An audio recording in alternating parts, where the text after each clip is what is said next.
What is going on, guys? So this is my full review of the Samsung Galaxy S22 Ultra 512GB Snapdragon 8 Gen 1 version. First of all, if you're new here, go ahead and smash that like button and also subscribe to my channel. It really gives boost to a new YouTuber like me and also helps me get some more traction on my videos. And if you're a subscriber already, then thanks for tuning in.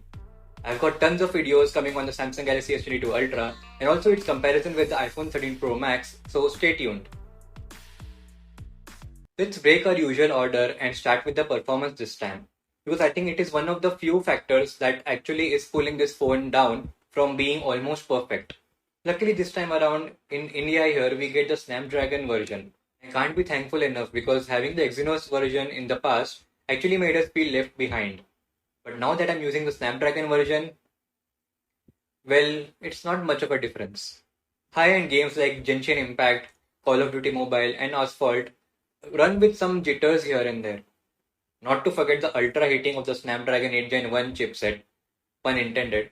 After playing Genshin Impact for just about 10 minutes, I could feel the area around the camera bump heat up a lot. Well, it was heating up at an alarming rate, and I was just playing the game at 60 FPS because I don't see the 120 FPS option in Genshin Impact on this phone, which is surprising because I see that option in my iPad Air 4, which does not even have a ProMotion display. And this Samsung Galaxy S22 Ultra has the 120Hz display, yet we just see the 60 FPS option. After the device heating up so much, I actually felt uncomfortable and had to step out of the game. But after that, the phone started to lag a lot, even while scrolling through the UI. There were huge stutters there. Even a restart didn't help, and I actually had to power off the phone and wait for a couple of minutes for it to cool down.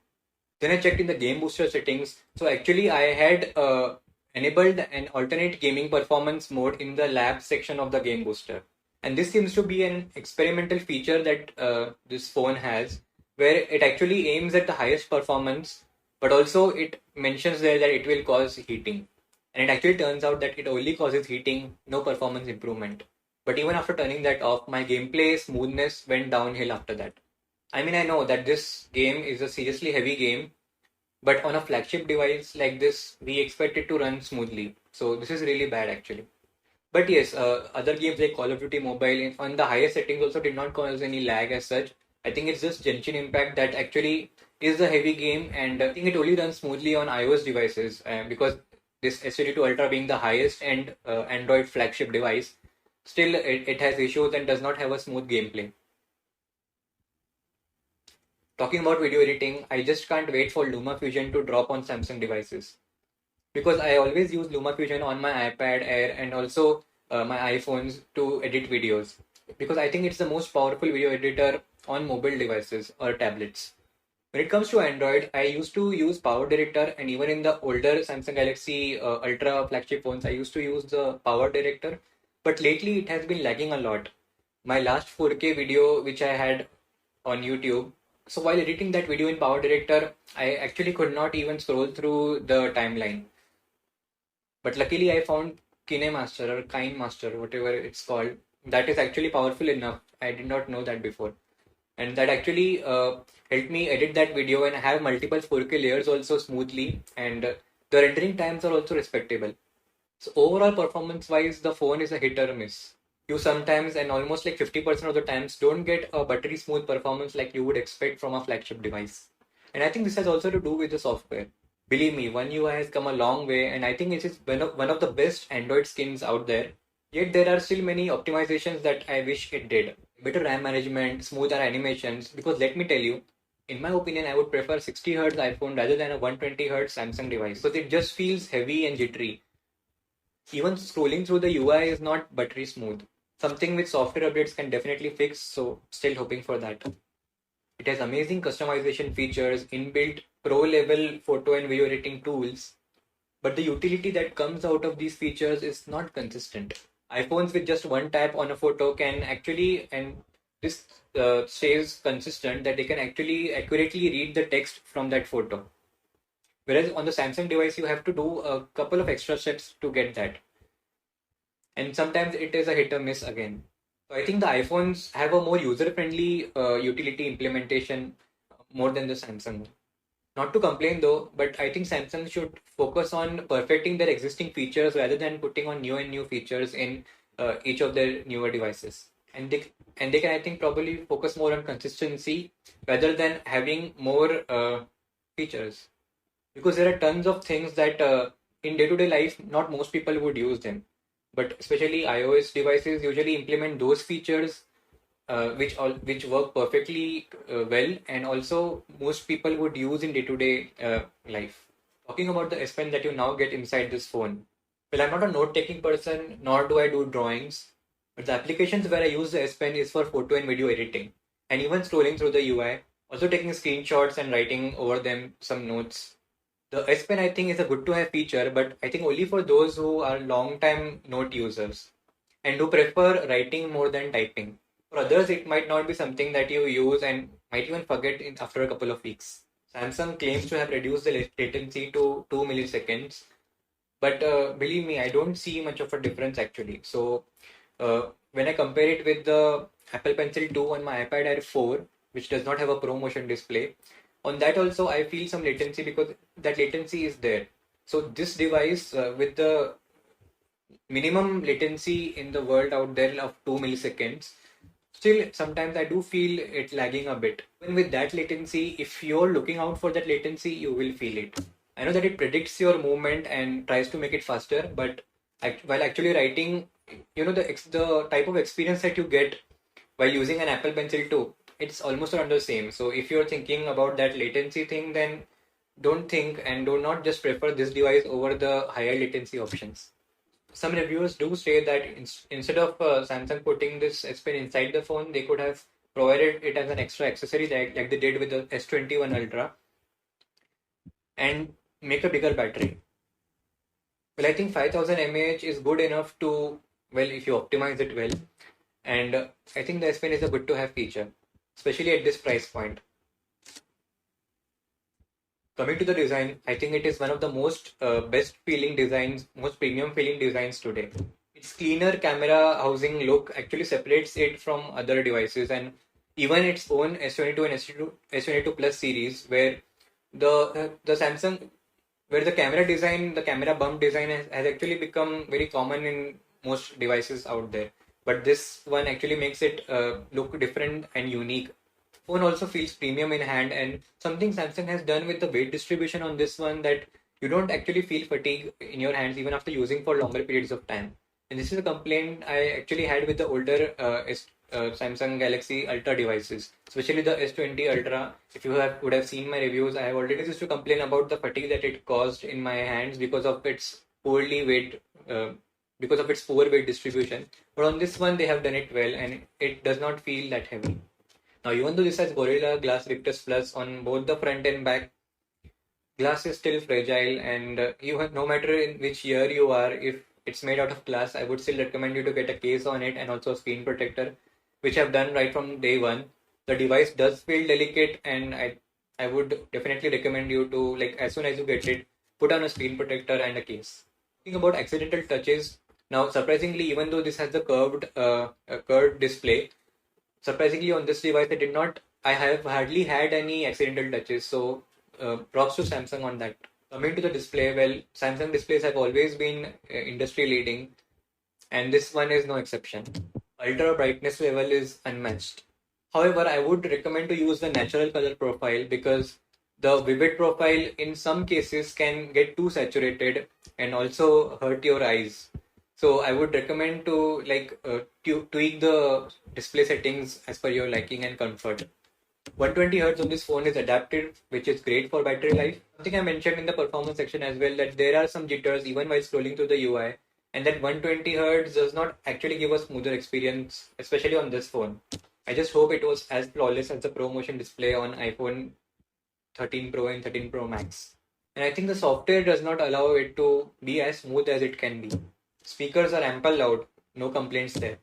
Yes, other reviews and comparisons with the iPhone 13 Pro Max do show that the speakers on this one are a bit inferior, but believe me, in day-to-day usage, especially when you're not comparing, you won't notice you won't notice that it is an inferior speaker quality or anything like that. Like always, they do lack some bass and some depth, but the audio experience from the speakers is actually immersive and they get ample loud. So I don't think in day-to-day usage you would have any complaints with that. Especially now that we most of us use Bluetooth headsets, so listening to podcasts or watching YouTube videos on while using the speakers on this device should not be like a deal breaker. I actually do gameplay using the speakers of this device, and the gaming experience is immersive, at least on the speakers and audio front.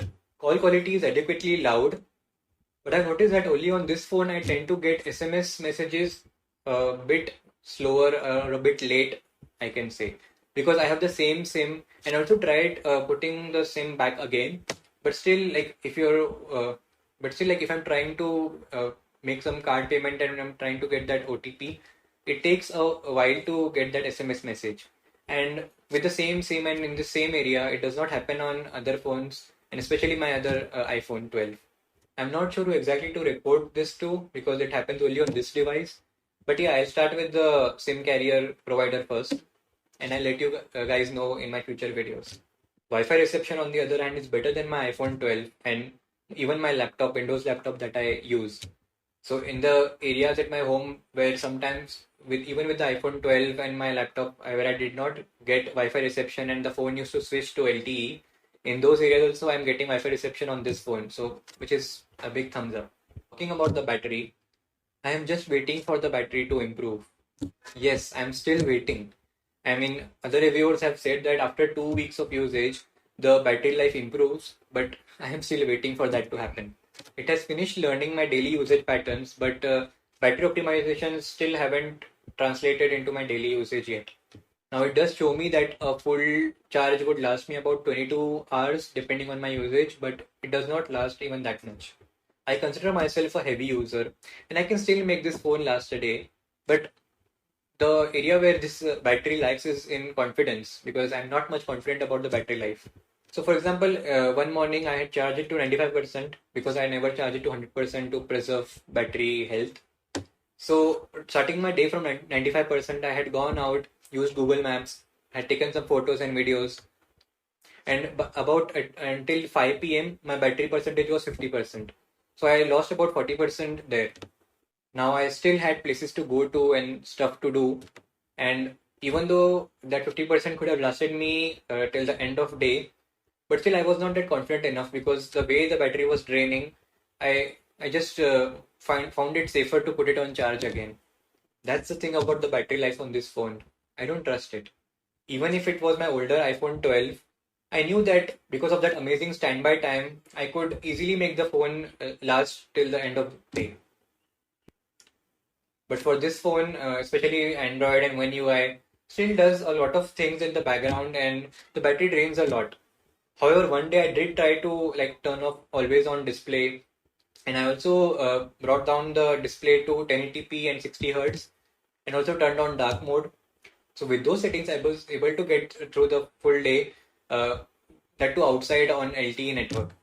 And somehow bringing those down actually helped in improving the phone's performance also. Like taking photos and videos, they actually took reduced processing time. They processed the videos were smoother, the photos processing time was less. So somewhere bringing down the display's quality actually helped in boosting the performance. But I hope that Samsung in the future software updates does something for the battery optimization because as of today, at least for me, it's really bad. And I thought that having the LTPO display, which actually can bring down the refresh rate to 1 hertz, actually I thought that would help, but apparently it's not helping. Coming to the charging speeds, Samsung has done that again where they have claimed a higher watt charger capability, like 45 watt charging. But still, if you see a lot of experiments online that people have been doing with a 45 watt charger and a 25 watt charger, there is absolutely no difference, like just a 1 minute difference. So I didn't even get to that. I'm using my old 25 watt charger only, and with that charging is actually really slow than I expected it to be.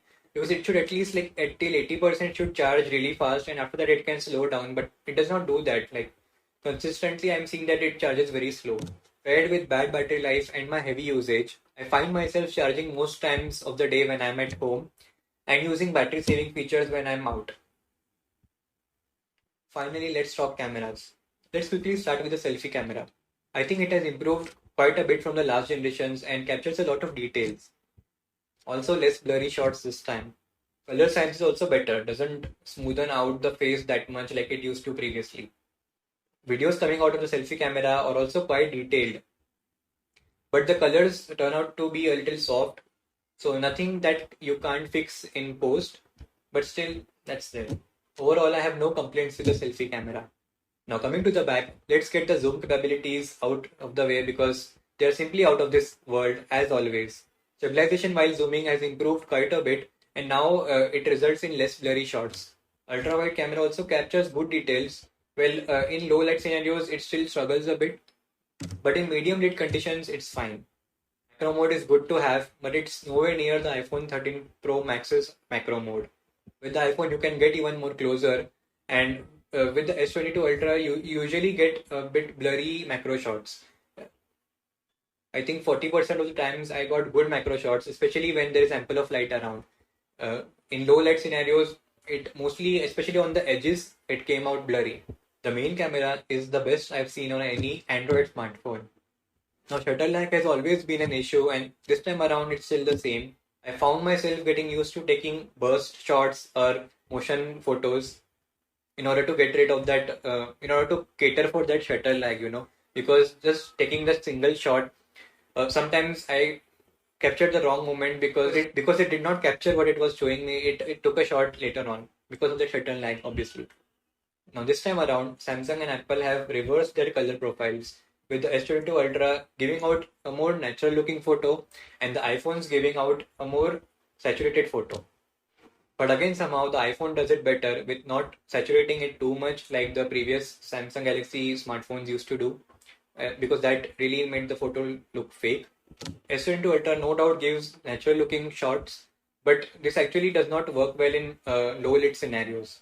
You see, when an iPhone, even the older iPhone 12, when you capture low light scenarios, the darker areas, if you went on to edit in post and bring up the shadows, you actually see details in those darker areas. But whereas on this Samsung Galaxy S22 Ultra, when I tried to edit the darker areas, it actually just brightened that part. So there were no details captured there. Don't get me wrong, the photos coming out of this phone are amazing. But at this price point, and at least on the third generation of the Ultra series smartphones, you expect that this experience gets smoother. But still, there is something with the software that it does not actually post process those images well, especially as good as the iPhones do. Still, I think Samsung is trying really hard to match up to the consistency of the iPhones. If you don't compare, however, you will get used to making the most out of this camera and probably won't have any complaints, especially after using it for a long time. And I think you will be pleased about 9 out of 10 times. Videos this time have become much better. The focus shifting is also smoother than before. The details captured are also on par. Features like focus tracking and consistent portrait video, which actually the background separation is amazing. It's really accurate. I think it kind of beats the cinematic mode of the iPhones. The only reason it takes a hit is because of the optimizations with the Snapdragon chipset. You see that quick take feature which is there on iPhones where even in the photo mode you can just press and hold the shutter button and swipe to start recording a video. That works so smooth on iPhones. But I tried this on the Samsung phone. That feature is there, but I think the phone was not expecting me to take a video in the photo mode. So if you see the video on screen, actually that stutter in between actually ruined my video. 8K is there, but somehow it has gotten worse. 8K videos always stutter on the viewfinder, but the final output is also like jittery and it stutters a lot. Well, in outdoor well lit conditions, the 8K videos turn out to be great, but they are still not that stabilized. Note that HDR 10 plus option is also there in the camera settings, and that is also a labs function, so I think it's still experimental. So that HDR 10 plus option is there, but it's not standardized like a Dolby Vision HDR or something. It just converts the video into the HDR 10 plus format. So I tried recording a normal video and a HDR 10 plus video on this phone. The details were similar. There was no difference as such. It was just that the HDR 10 plus video showed up brighter on the HDR 10 plus supported display, which this phone has. So that HDR10 plus mode actually does not capture any more details like it does on other iPhones. The Dolby Vision HDR actually captures more details. So I wish even Samsung implemented such kind of a specific HDR version, which actually enhance the details in the video. But I think again the Snapdragon chipset pulls this phone down here. The laser sensor does help in better portraits and also in focusing in low light situations. But I also wish that it was useful in AR. Like the iPhone's LiDAR sensor actually improves the AR capabilities further, besides helping in low light portrait shots. The laser on this S22 Ultra actually does not offer more than the low light photos and videos. So once I just tried to measure the screen size of a TV, the diagonal length, using the iPhone 13 Pro Max and also the Samsung Galaxy S22 Ultra. So the iPhone showed it perfectly as 55 inches, which that TV length, the TV size was. But on the Samsung Galaxy S22 Ultra, I got 60 inches. So which actually has a huge error margin. So far, you might be tired of me whining and ranting about where the S22 Ultra misses. But note that I only have these complaints because I have been using a lot many other smartphones, including the latest iPhones as well. Also note that this is still the initial phase of this device, and Samsung devices, especially the Ultra devices, have a tendency that after 6 to 8 months, because of the software updates, they get more optimized and everything, right from the camera to the performance and the battery life, everything gets improved a bit. So still waiting on this device to get those performance and battery improvements. So to conclude, I can confidently say that the Samsung Galaxy S22 Ultra is the best Android phone that you can buy in 2022. If you're always in the Android world and want an impressive display, impressive zoom capabilities, and an S Pen, then without a doubt, this is the phone to recommend. If you're interested to explore on the iOS side, then the iPhone 13 Pro Max still beats the S22 Ultra in terms of raw performance, gaming, camera consistency, and reliability, and also in implementing other productive tasks. And this is usually because the prices of both the devices are in the similar bracket range now. Guys, that was my full review of the Samsung Galaxy S22 Ultra. I'll be making more videos on this, dedicated camera comparisons, and also the improvements with feature software updates. And also let me know what else do you want to know about this device in the comment section below. I'll catch you in the next one. Peace.